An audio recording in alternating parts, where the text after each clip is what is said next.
Okay, this is chapter 12, Baby Feet. Mr. Fargo set up an outdoor studio in the side yard. He spread his canvas on the grass like a rug. On Saturday morning, I saw him climb a ladder with a bucket of blue paint. When he got to the top, he tossed it at his canvas. So when Sheila screamed, "Miss Hatcher, come quick! Fudge is all blue!" I figured he'd gotten into Mr. Fargo's paint. Grandma and Mom came running from one direction and me and Jimmy from another. Fudge was sprawled out on the ground near his garden.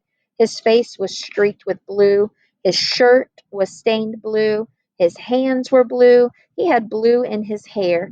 Even his tongue, which hung halfway out of his mouth, was blue. "Mr. Fargo's going to go nuts," I told Mom. None of us were supposed to go anywhere near his art supplies. "I don't think it's paint," Mom said, spying an empty fruit basket on the ground. She picked it up and waved it at Fudge. "Did you eat up all the blueberries?" Fudge moaned. "You ate our blueberries?" I said.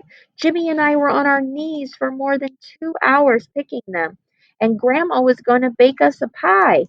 "I didn't eat them all," Fudge said in a very small voice. "Turtle ate some." "You fed Turtle blueberries?" I asked. "He liked them." "Turtle's a dog," I said. At the sound of his name, Turtle appeared from behind the bushes. He plopped down next to me. "Let me see your tongue," I said, opening his mouth. Blue. His tongue and teeth were all blue. Fudge clutched his stomach and moaned again. "Boy, are you going to be sick," Jimmy told him. "I already am," Fudge cried. "My tummy hurts so bad." "I'm not surprised," Mom said. "I know exactly what he needs," Grandma said, heading for the house. She came back with that peppermint medicine we get every time we have an upset stomach. "Down the hatch," she sang, feeding him one teaspoon. "How about some for Turtle?" I asked. "Why not?" Grandma said. "What's good for the goose is good for the gander." I held Turtle's mouth open and Grandma poured in a spoonful. "Blue gas," Jimmy whispered. "He's going to make blue, steamy, gurgling gas." "I don't want blue gas," Fudge cried. "What are you talking about?" Mom said. "There's no such thing as blue gas." "There is if you eat enough blueberries," I told her. "Really, Peter?" Mom said. "Let's not make this any worse than it already is." Dad missed the blueberry adventure. He'd gone to the town dock right after breakfast to see about renting a sailboat. By the time he got back, um, Mom had carried Fudge to the porch where he lay on the old wicker couch. Everyone gathered around the blueberry boy. Everyone had a suggestion for him. "Lie on your tummy, Fudge," Miss Tudman said. "That's what I do when mine hurts." "A hot water bottle," Mr. Tudman said. "That'll fix it." "Make beautiful pictures in your mind," Buzzy Sr. suggested. "Just throw it all up," Mr. Fargo said. Sheila was about to say, "Ew, disgusting," when Dad ran up the porch steps. "I've rented a nice little 19-footer," he announced. You could tell he was really excited. "We can take a picnic lunch." He stopped when he saw Fudge. "What's wrong with Fudgy?" he asked Mom. "Why is he all blue?" "It's a long story," Mom said. "I'll tell you about it later." Dad paused for a minute and shook his head. Then he said, "Well, I've got the boat from noon to 4, and I can take up to 6 passengers. I know Peter wants to come. How about the rest of you?" "I've never been sailing," Jimmy said. "No problem," Sheila told him. "I'm an expert.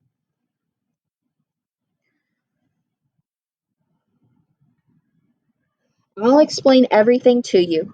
Somebody should tell the Guinness Book of World Records about her, I thought, since she's the world's leading expert on everything. "Count me in," Grandma said. "Count me out," Buzzy Sr. said. "Buzzy," Grandma said, "you don't like sailing?" "About as much as a fish likes to be out of water," Mr. Fargo said. "Thanks, but no thanks." Mrs. Tudman said she really wasn't into water sports, but she'd go if Mr. Tudman would. Mr. Tudman said he had no sailing experience, but he'd always wanted to give it a try. "What about Fudge?" Sheila asked Mom. "Fudge isn't going anywhere," Mom said, "except to the bathroom." Jimmy whispered to me, and We both cracked up. All 7 of us piled into the back of Mr. Fargo's truck. "Have a good sail," he called when he dropped us off with our gear. The boat Dad rented was tied to the dock. It looked kind of small, especially next to the really big boats that were moored into the harbor. As soon as we were on board, Dad handed out life jackets. There was one for each of us, and Dad's rule was we had to wear it the whole time. Then we started to explain the man overboard rule. "Excuse me, Mr. Hatcher," Sheila said, "but couldn't we call it the person overboard rule? I mean, man overboard sounds so sexist." "Okay," Dad said, "the person overboard rule." He appointed Mrs. Tubman to me official spotters. If anyone fell into the water, our job was to point. No matter how the boat turned, no matter how it rocked, the spotter had to keep pointing so the person overboard didn't get lost. Maybe I should just wait here," Jimmy said. "Nah, once we get going, you're going to like it," I told him. "I don't know," Jimmy said. "I'm not the world's greatest swimmer." "Nobody's going swimming," I said. "This water's so cold you'd have hypothermia in a couple of minutes." "Hypo who?" Jimmy said. "Hypothermia," I said. "That's when your body's temperature falls really low. Most people who die when they fall in the water die from that, not from drowning." I think Jimmy would have jumped back onto the dock if we hadn't sailed away right then. "Oh, my hat!" Mrs. Tubman cried as we got going. "The wind took my hat." We watched as it slowly drifted down into the water. "Sorry, Jean," Dad said. "You should have pinned it to your hair." "I didn't know," Miss Tubman said. "Now you do," Dad told her. "I really like that hat," Mrs. Tubman mumbled. I don't think Dad heard her. He was at the tiller, which is the stick that steers the boat. Soon we were moving along really fast for a sailboat. I liked the whoosh whoosh sound as the boat cut through the water. Dad relaxed a little, and so did the rest of us. We held our faces up to catch a few rays. "Don't forget to use plenty of suntan lotion," Grandma said. Sheila slathered it all over herself. By the time she was done, she smelled like a coconut factory. "I never burn," Jimmy told Grandma. "Me neither," I said. "Aren't you lucky?" Grandma said. We sailed along that way for an hour before Dad called. "Anybody ready for lunch?" "Yes," we all answered at once. We dropped anchor near a small island, and I handed out our lunch bags. Jimmy had brought his favorite sardines and onions on rye, and the rest of us had cold chicken left over from last night's dinner. "Am I hungry?" Jimmy said, gobbling up one sardine and onion sandwich and starting on the next. "Me too," Sheila said. "I've never been so hungry in my entire life." "It's the salt air," Grandma said. "It does wonders for your appetite." The 3 of us polished off a bag of chips, a box of cookies, and all the juice. Then we hit the fruit. "Don't stuff yourselves," Grandma told us. "It's better to eat lightly when you're sailing." "But we're anchored now," Jimmy said, helping himself to a second peach. Grandma raised her eyebrows. After lunch, we relaxed for a while. Dad took a snooze, and Grandma and Mrs. Tubman had a heavy discussion about the problems of the city. Mr. Tubman read a mystery, and the 3 of us played hearts with a deck of cards Sheila had brought in her pack. "I'm always prepared," she told us. After a couple of hands, she said, "Speaking of prepared, is there a bathroom on this boat?" "Look around," I told her. "Do you see a bathroom?" Since we were in an open boat, it didn't take much to figure out the answer to that question. "Well, what's a person supposed to do?" she asked. "A person is supposed to go before." I did. "Then a person is supposed to wait until we're back." She checked her watch. "That's almost 2 more hours." "If it's an emergency, Dad has a bucket," I told her. "A bucket?" Sheila said. "That's disgusting," Jimmy and I sang at the same time. "Just when I think it's possible that the 2 of you are human beings, you prove that I'm wrong." Sheila's outburst woke Dad. He checked his watch. "We better get started. We'll be heading into the wind on the way back, so it's going to take longer." Once we were underway, it felt a lot colder than before.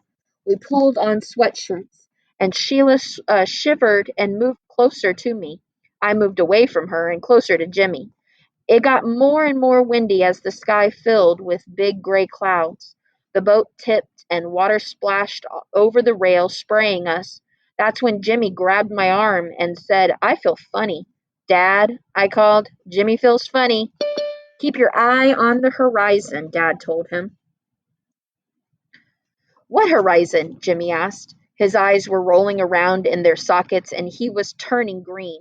Grandma said, "Breathe through your nose, Jimmy. Inhale, exhale, inhale, exhale." There were waves now with white caps. The boat tipped way over and Sheila screamed, "Do something before we all drown." "That's all right," Grandma said. "This is a keelboat. It can't go over."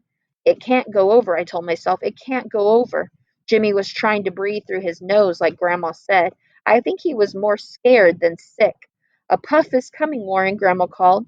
"A puff of what?" Sheila cried, grabbing me. "A puff of wind," Grandma said. "Look at the water. Do you see how it's rippling in front of us?" Then she shouted to Dad, "Warren, head up in the puff." All of a sudden the boat, which was already tipped halfway over, tipped so far the sails touched the water. The tubmen screamed and clung to each other. Sheila dug her fingernails into my hand. Jimmy groaned and hung on to me. He breathed his sardine and onions right into my face. "Let Muriel take the tiller," Mrs. Tubman yelled. "You want Muriel to be the captain?" "Or to be captain," Dad said. "Fine." "Really, Warren," Grandma said, "you're overreacting." But she switched places with him and took the tiller, shouting out orders. "Ease the sheets, Warren. We're going to sail off the wind. It may take a little longer, but we'll all be more comfortable." The boat straightened up and sailed more smoothly. Jimmy released his grip on me, and so did Sheila. Her nails left marks on my hand. The Tubmans breathed more easily, and Dad sulked. Grandma sailed the boat in like a pro. She explained everything as she did it to make us feel more secure. "Now, as we pull up, Warren will jump onto the dock," she said, "and while he ties us up, I'll drop the sail." She looked over at Dad. "Wait for me to give you the signal. Warren." But Dad didn't wait. He jumped too soon and landed in the water. "Person overboard!" Sheila shouted. Mrs. Tubman and I remembered our responsibilities. We pointed at Dad. We pointed as some guy from the dock reached into the water and pulled him out. We pointed as someone else wrapped him in a blanket. We pointed until Dad looked at us and called, "Okay, that's enough. You can stop pointing now." He was shivering so hard his teeth clicked. Mr. Fargo picked us up in his truck. As soon as we pulled into our driveway, Sheila jumped out and ran for the house. "I have to go so bad." "Did you all have a nice sail?" Mom asked the rest of us. Then she noticed Dad. "Warren, how come you went swimming in your clothes?" Dad didn't answer. "I'll be in the tub," he managed to say, heading for the house. Mom looked at Grandma. "What happened?" she asked. "Oh, the usual," Grandma said, "but all's well that ends well." Fudge jumped off the porch steps. "All's well that ends well," he sang. "I see he's recovered," I said to Mom. "More or less." Then Tootsie toddled over and held her arms out to me. "Up, Pea, up." I picked her up. She was barefooted and bottoms of her feet were covered with blue. "Did you get more blueberries?" I asked Mom. "No. Why? Look at Tootsie's feet."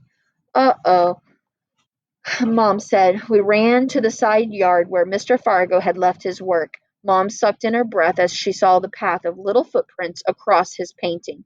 "What are we going to do?" I asked.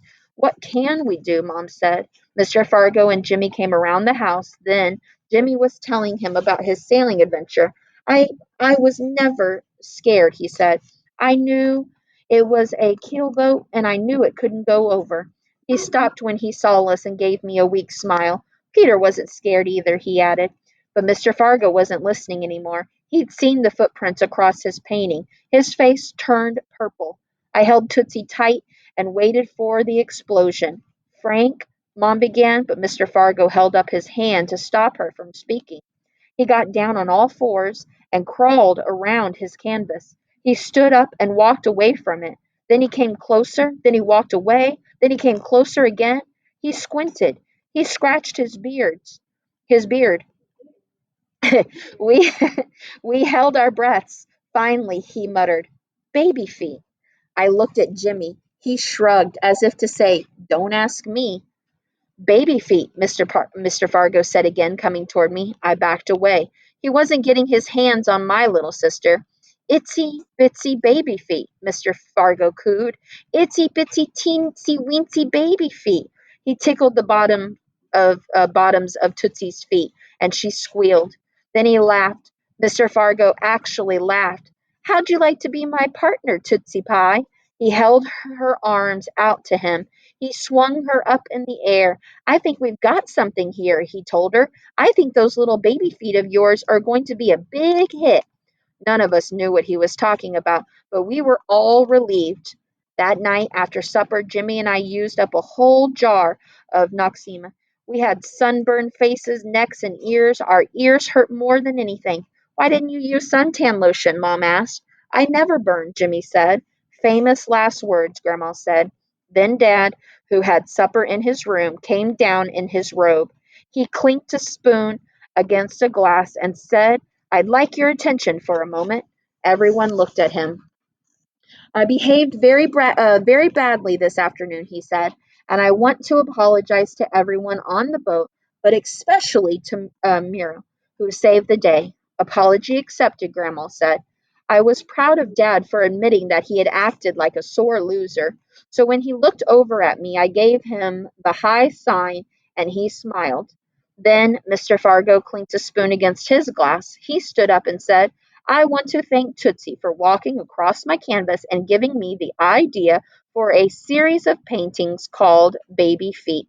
"Hear, hear," Buzzy Sr. said, raising his coffee cup.